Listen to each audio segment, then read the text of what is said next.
Fancy learning Welsh the easy way? So do I. Let's do it together.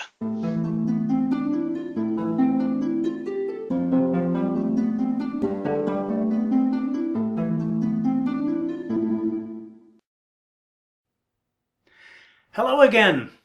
Well, I've had a message from one of my viewers asking if I could explain how to say and use the phrases excuse me, please, thank you, and you're welcome in Welsh. Now, these are handy terms that we all use many times each day, and they are pretty much standalone phrases that can be easily plugged into most conversations. So let's give it a try. Excuse me. Now, excuse me in Welsh is esgusodwch fi, and this is used in exactly the same way as it is in English conversation. For example, esgusodwch fi, be 'di'r amser? Excuse me, what is the time? Esgusodwch fi. Please.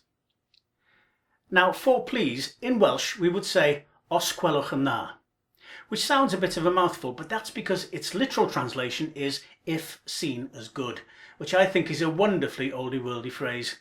Again, it's used exactly the same as you would use please in English. So, for example, a cup of tea, please. Paned o de os gwelwch yn dda. Os gwelwch yn dda.